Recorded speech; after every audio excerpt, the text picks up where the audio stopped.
आज जो हमारे यहाँ पर गेस्ट हैं अभी बैक स्टेज पर, उनका अपना एक यूट्यूब चैनल है विल पावर स्टार के नाम से।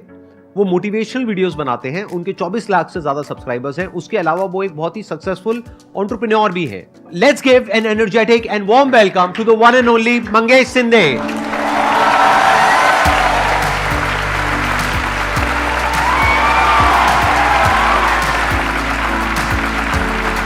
How are you doing? All good?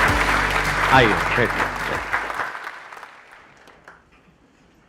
आप थोड़ा सा बताइए, वैसे आपने कब ये अपना YouTube का जर्नी शुरू किया और उसके बाद में अभी आप क्या क्या कर रहे हो? सो सर, मैंने YouTube का जर्नी जो है वो 2016 से स्टार्ट किया। मैंने पहले एक YouTube चैनल बनाया था, बट उसमें 150 के आसपास मैंने वीडियोस वगैरह अपलोड कर दिए, बट कुछ कॉपीराइट क्लेम की वजह से वो पूरा चैनल डिलीट हो गया और उस टाइम पे पता भी नहीं था कि चैनल रिकवर कैसे करते हैं। तो 2017 में वापस से मैंने YouTube चैनल स्टार्ट किया और उसको ग्रो करते गया धीरे धीरे।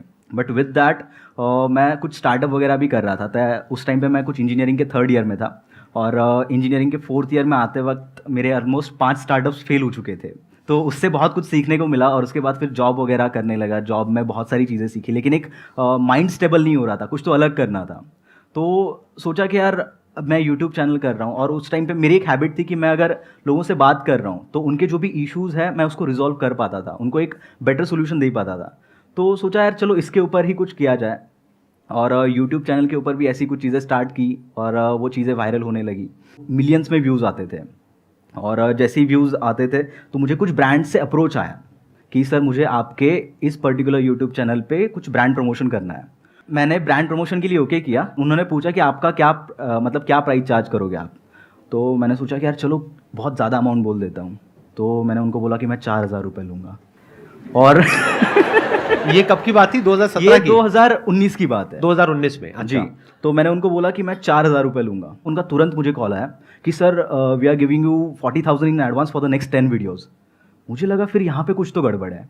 तो मैंने फिर रिसर्च वगैरह किया तो मुझे पता चला कि बॉस एक वीडियो का प्राइस ही मेरा 50,000 जा रहा है और ये लोग मुझे 4,000 में लॉक कर रहे थे।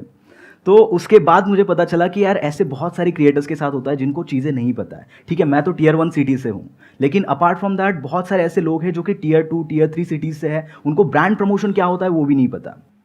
तो Tier 3 सिटीज़ के लोगों के लिए भी हम लोग वहाँ पे कुछ कर सकते हैं, ऐसे ब्रांड्स हम लोग लेके जा सकते हैं उनके लिए। तो एडसेंस से उनको जो एक रेवेन्यू मिलता है, अपार्ट फ्रॉम दैट उनके लिए एक साइड सपोर्ट हो जाएगा जो उनके कंटेंट को इम्प्रूव करने के लिए या फिर उनके क्वालिटी को इम्प्रूव करने के लिए हेल्प करेगा। So we started the company will Star Media. तो उसके बाद फिर हम लोगों ने क्रिएटर्स के साथ काम करना स्टार्ट किया and today we have worked with 5,000 creators all over the India till date. आपकी टोटल रेवेन्यूज आप थोड़ा शेयर करना चाहेंगे कि जो आपका ये जो वेंचर है विल स्टार मीडिया, इसकी टोटल एनुअल रेवेन्यूज कितनी है? अभी इस साल हम लोग क्रॉस कर लेंगे ऑलमोस्ट 10 करोड़ का रेवेन्यू। 10 करोड़ का आप रेवेन्यू क्रॉस करेंगे? तो मुझे ये पूछना है कि आपने 5 स्टार्टअप किए थे, तो उसका क्या मतलब मोटिवेशन क्या था कि आपने उसको एक और स्टार्टअप स्टार्ट करा जो आप सक्सेसफुली हो चुका है? सी, मैंने बहुत सारी चीज़ें स्टार्ट की थी, मतलब ट्रेडिशनल से लेके टेक तक। तो मोटिवेशन तो ऐसा था कि कुछ तो अलग करना है, कोई तो प्रॉब्लम सॉल्व करनी है। तो उसी प्रॉब्लम को सॉल्व करने के लिए मैं अलग अलग चीज़ें ट्राई कर रहा था और अलग अलग चीज़ें फेल हो रही थी। बट जब ये YouTube का चीज़ मुझे मिला तो ऑटोमेटिकली मुझे बहुत बड़ा प्रॉब्लम और बहुत बड़ा लूप होल वहाँ पे मिला। And business is all about loopholes and the issue you are solving. जितना बड़ा इशू उतना बड़ा बिजनेस। तो वो इशू मुझे मिला और उसी इशू को मैंने एज अ बिजनेस बना दिया। मतलब इन्होंने खुद एक प्रॉब्लम को फेस किया। yes. और जब फेस किया तो इनको खुद पता था एग्जैक्टली कि वो प्रॉब्लम क्या हुई। वो जो एग्जांपल इन्होंने दिया था, इन्होंने वो 4,000 रुपए वाला, जिसका एक्चुअल में मार्केट रेट 50,000 रुपए था, राइट? तब इनको रियलाइज हुआ कि कितनी बड़ी प्रॉब्लम है और कितनी बड़ी अपॉर्चुनिटी है। फिर इन्होंने बाकी भी यूट्यूबर्स को कॉन्टैक्ट किया और धीरे धीरे अपना एक ऐसा नेटवर्क बना लिया ब्रांड्स का और यूट्यूबर्स का, जिनको आप आपस में कनेक्ट कर रहे हैं। और बीच में आपका अपना परसेंटेज है, whatever it is, right? So one more question कि कई बार ऐसा होता है कि बच्चों के पेरेंट्स अलाउ नहीं करते स्टार्टअप करने के लिए। बच्चा जाता है कि मेरे को स्टार्टअप करना है, बट फैमिली कहती है, पेरेंट्स कहते हैं आपने इतनी एजुकेशन करी है, ये कोर्स किया है, हमने इतना इन्वेस्ट किया है, आप जॉब में जाओ, आप गवर्नमेंट सर्विस में जाओ। तो स्टार्टअप के लिए किस तरीके से पेरेंट्स को हम कन्विंस कर सकते हैं या वो हमारे साथ सपोर्ट में आए? मैम बेसिकली मैं तो एक मैकेनिकल इंजीनियर हूँ और एक मैं MNC में जॉब कर रहा था। तो कंपनी मुझे लंदन भेज रही थी for the next few years, but मैंने वो अपॉर्चुनिटी रिजेक्ट करके कंपनी में रिज़ाइन दिया। बिना घर वालों को बताए। उस वक्त मेरे पापा मेरे से 3 महीना बात नहीं कर रहे थे। लेकिन जब मैंने स्टार्टअप स्टार्ट किया, उसके बाद फिर जब वहाँ पे चीज़ें रोल आउट होने स्टार्ट हो गई, वहाँ से रेवेन्यू आना स्टार्ट हो गया या फिर चीज़ें दिखने लगी, तो उन्होंने आके सपोर्ट किया। उन्होंने 6 महीने बाद मुझे बोला कि बेटा मैं क्या कर सकता हूँ तेरे स्टार्टअप में। तो that was a motivation for me. मुझे ऐसा लगता है कि आप अगर घर वालों को कन्विंस करने के लिए चीज़ें करोगे ना तो कभी नहीं होगा। आप उनको प्रूव करके दिखाओ कि I am able to do this. जब आप उनको प्रूव करके दिखाओगे कि ये मैं कर सकता हूं, तो उनके साइड से आपको कोई चीज मांगने की जरूरत नहीं पड़ेगी, उनके सपोर्ट मांगने की जरूरत नहीं पड़ेगी। वो ऑटोमेटिकली बाय डिफॉल्ट आपको सपोर्ट करना स्टार्ट कर देंगे। अगर हम दूसरी साइड से देखें, मान लो कि आप खुद एक पेरेंट हो और आपका कोई बच्चा है जिसकी एज है 18-19 साल, यस सर। तो आप क्या चाहोगे अंदर से डीप विद इन कि उसका अपना स्टार्टअप सक्सेसफुल हो जाए और एक बहुत बड़ी कंपनी खड़ी हो जाए जहां पे मिलियंस ऑफ डॉलर्स हो, या फिर वो एक जॉब करे 20-30 हज़ार रुपए महीने की? आप क्या चाहोगे अंदर से? ऑब्वियसली कि वो अच्छे से स्टार्टअप करे, सक्सेसफुल हो जाए और मिलियन और बिलियंस अर्न करे। आप बोल तो रहे हो कि पेरेंट्स ऐसा वैसा वैसा, जब हम खुद पेरेंट बन जाएंगे तो हम खुद भी बच्चों को वही बोलेंगे। तो अब इसका सोल्यूशन क्या है अगर आप पेरेंट हो तो? क्योंकि मेरे जो सेशंस है वो हर कोई देखता है, बच्चे भी देखते हैं, बड़े भी देखते हैं, कि अगर आप पेरेंट हो, मैं दोनों के एंगल से बता देता हूं इसका सोल्यूशन क्या है। तो अगर आप एक पेरेंट हो, आपको क्या करना है, वर्स्ट केस सिनेरियो देखो और बेस्ट केस सिनेरियो देखो। मान लो मेरी कैपेबिलिटी है 1 लाख रुपए तक का रिस्क लेने की, वो मैं उठा करके बच्चे को दे सकता हूं और बोल सकता हूं अब ये 1 लाख रुपए है, अब इसमें तुझे पढ़ाई करनी है पढ़ाई कर, बिजनेस करना है बिजनेस कर, इसको उड़ा देना है उड़ा दे, तेरी लाइफ है, इसके आगे मेरे से कुछ भी एक्सपेक्ट मत करियो क्योंकि मेरे पास में है ही नहीं तेरे को देने के लिए। क्लियर लाइन ड्रॉ करनी होगी, तब उसके अंदर भी सीरियसनेस आएगी। फिर उसके अंदर से ये आएगा कि अब मैं करूं या नहीं करूं। नहीं तो हो क्या रहा है, वो बच्चा बोल रहा है मुझे करना है, पेरेंट्स कह रहे हैं नहीं करना है, यही सब चले चले जा रहा है। तो पेरेंट्स के एंगल से पहले आपको क्लियरली बताना है बच्चे को, अगर आपके पास में कुछ रिसोर्सेज अपने बच्चे के लिए है तो, कि मैंने ये पैसा जोड़ा है पूरी जिंदगी में काम करके तेरी पढ़ाई के लिए, तो या तो इसको पढ़ाई में लगा करके अपना कुछ कर ले, या फिर तेरे को जो करना है कर, ये पैसा तेरे लिए है, अब तू देख तू क्या करना चाहता है, 18 साल से ऊपर है, डिसीजन तेरा है। और अगर आप ऐसे पेरेंट्स के बच्चे हो जो कि कुछ करना चाहते हो और आपके पेरेंट्स आपको सपोर्ट नहीं कर रहे हैं, तो आपको क्या करना है, अपने पेरेंट्स की सिचुएशन को समझना है। हो सकता है उनकी फाइनेंशियल कंडीशन सच में ऐसी हो कि उनके पास में पैसे नहीं है आपको देने के लिए, तो उनके ऊपर प्रेशर क्रिएट नहीं करना है, करना है तो अपने दम पे करो, उसमें थोड़ी ना वो मना करेंगे। एग्जैक्टली। सोचने वाली बात है, मना करते क्यों हैं, रिस्क की वजह से ना। Yes sir. अगर रिस्क आप अपने बेस पे उठाने के लिए तैयार हो तो कोई भी पेरेंट्स मना क्यों करेंगे। ये भी मेरे साथ में बैठे हैं, आपने जब अपना ये काम शुरू किया था कितने पैसे से शुरू किया था? सर मैंने YouTube वाला जो आपने शुरू YouTube किया जब स्टार्ट किया था, मैंने पापा से 800 रुपये लिए थे माइक खरीदने के लिए, और फिर वो माइक से मैंने YouTube का जर्नी स्टार्ट किया था। और उसी के बाद जो पैसा आया उसी के बाद मैंने बिजनेस वगैरह में लगाया। मैंने उस 800 रुपये के अलावा 1 रुपया भी पापा से नहीं लिया था। और मैंने जब अपना करियर शुरू किया था मैंने सिर्फ 12,000 रुपये लिए थे, वो भी मेरे नाना जी से। उन्होंने मुझसे पूछा था कि संदीप तुझे क्या चाहिए, मैंने कहा मुझे कैमरा दिला दोगे? उन्होंने कहा हाँ दिला देंगे। कितने का है? मैंने कहा 12,000 रुपये का। तो पहले तो सोच में पड़ गए 12,000, आज से बहुत साल पहले, लेकिन फिर उन्होंने दिला दिया। तो वो 12,000 रुपये से मैंने अपना करियर शुरू किया था, और आज जो भी कुछ है मेरे पास में वो उस 12,000 के कैमरे की वजह से। इन्होंने 800 रुपये से शुरू किया था। ये बात यहाँ पे आपको क्लियर हुई? Yes sir. क्या क्लियर हुआ बताइए? कि अगर फैमिली अलाउ नहीं करती है तो आप अपने ऊपर इंडिपेंडेंटली होकर उसको स्टार्ट करिए, और अगर सक्सेसफुल होता है इनिशियली तो फेलियर्स होंगे क्योंकि विदाउट एक्सपीरियंस आप नहीं उसको कंप्लीट कर सकते हो। सक्सेस होने के बाद ऑटोमेटिकली फैमिली आपके सपोर्ट में आ जाएगी। और छोटे से छोटे लेवल से शुरू करना है। Yes sir. कम से कम इन्वेस्टमेंट से शुरू करना है। Please have a seat. Thank you. Sir मुझे ये जानना है कि मेरे माइंड में बहुत सारी चीज़ें चलती रहती है कि मुझे ये करना है, मुझे बिजनेस करना है, क्योंकि मैं अभी MNC कंपनी में काम कर रही हूँ last 3 years after 12th, and I want to do business. पर मेरे माइंड में कभी रहता है ब्यूटिशियन, कभी क्या, कभी क्लोथिंग शॉप, कभी कुछ ना कुछ, मतलब बहुत सारी चीज़। अब यूट्यूब में देख लिया, रील्स में देख लिया, इंस्पायर हो गई, फिर ऐसा होता है कि मुझे ये भी करना है, मुझे ये भी करना है, मुझे ये भी करना है, बट फिक्स नहीं रहती हूँ मैं कि मुझे करना क्या है। इसके पीछे का एक बेसिक रीज़न ये है कि आज के ज़माने में हमारे पास अपॉर्चुनिटीज़ बहुत है। जो हमारे पेरेंट्स थे उनके पास अपॉर्चुनिटीज़ कम थी, तो उसकी वजह से उनके पास ऑप्शंस कम होने की वजह से उनको पता था कि उनको क्या करना है। बट अभी क्या हो गया है, because of internet multiple opportunities हमारे पास है, और उस मल्टीपल अपॉर्चुनिटीज़ के साथ साथ एक कन्फ्यूजन भी हमारे साथ आता है। और वो कन्फ्यूजन अगर आपको दूर करना है तो सबसे पहले आपको एक चीज़ के साथ स्टिक रहना पड़ेगा। जैसे कि आप एक हस्बैंड के साथ लाइफ स्पेंड करोगे, उसी एक चीज़ के साथ जब आप ज़्यादा टाइम स्पेंड करोगे तो उसमें रिजल्ट्स दिखना स्टार्ट होंगे, और जब वो रिजल्ट दिखना स्टार्ट होंगे तो ऑटोमेटिकली वो चीज़ आपको करने का मन करेगा।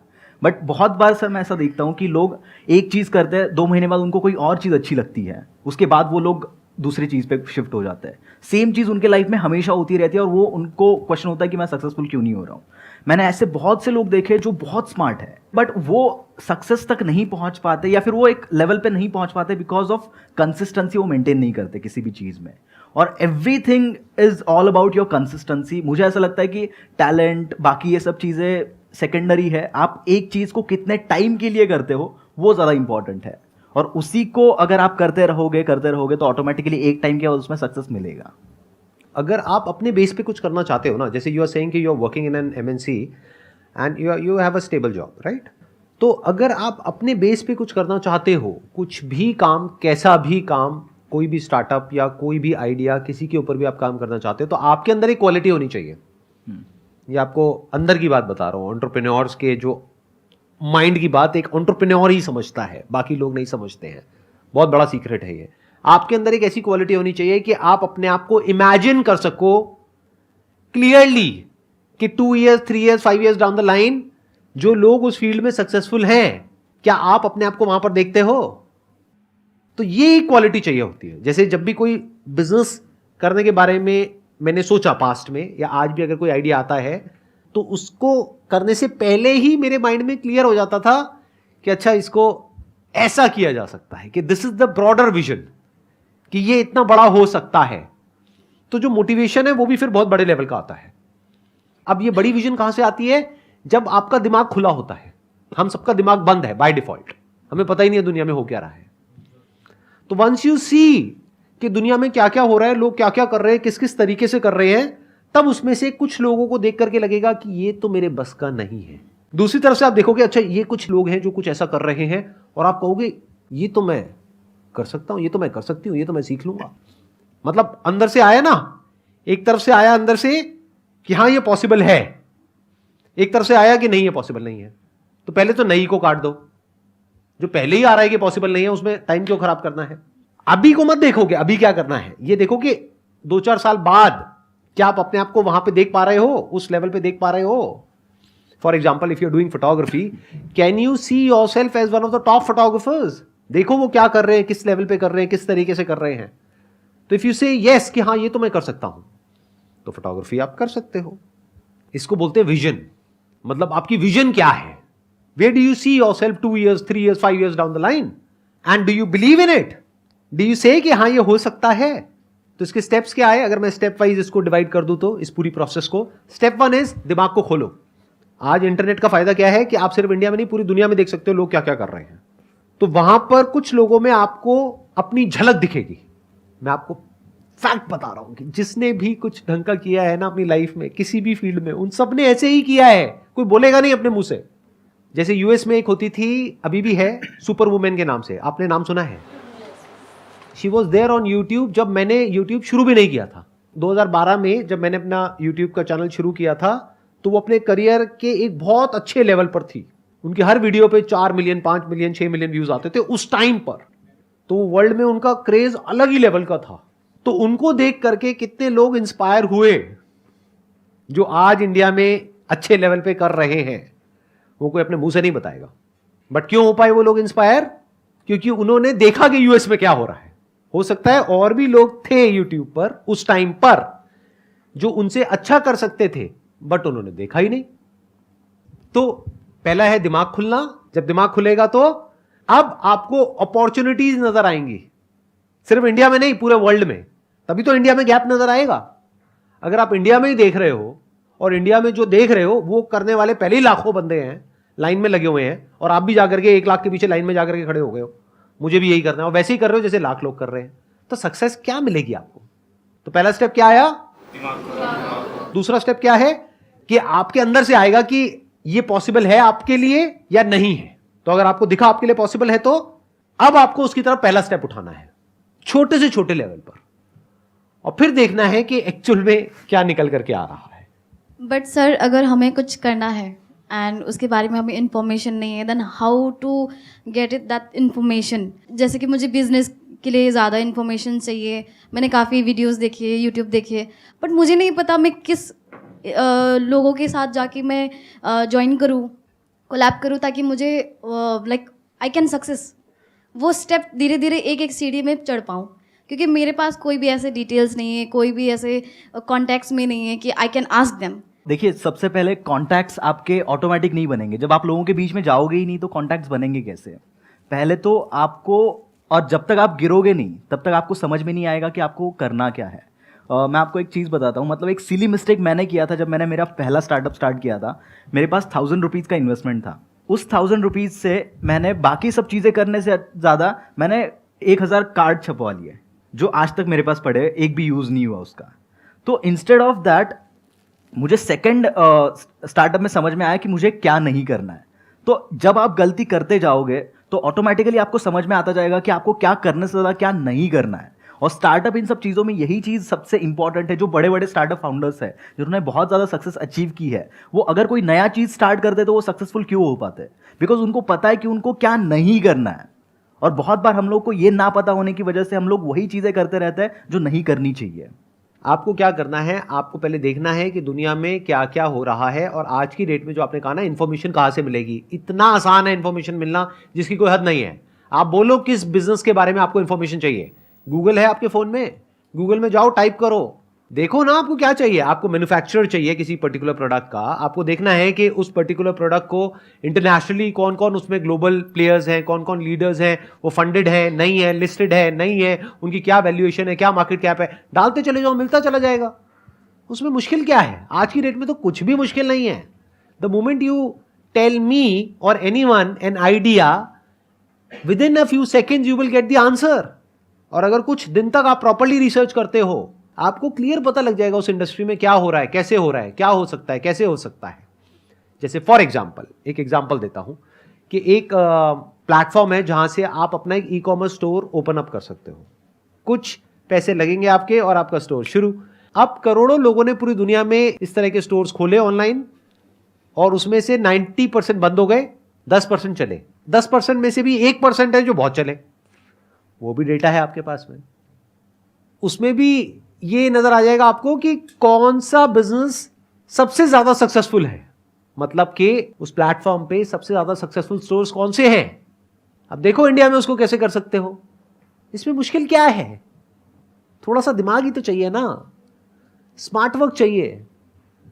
यानी कि अगर आपको क्लियरली नजर आ जाए कि इस पाथ पे चलने के बाद में 99% चांसेस है कि आप सक्सेसफुल हो जाओगे, अगर सही से करते हो तो अब क्या फिगर आउट करना रह गया? ये तो क्लियर हो गया क्या करना है, अब सिर्फ ये रह गया कि कैसे करना है, वो सीखना है।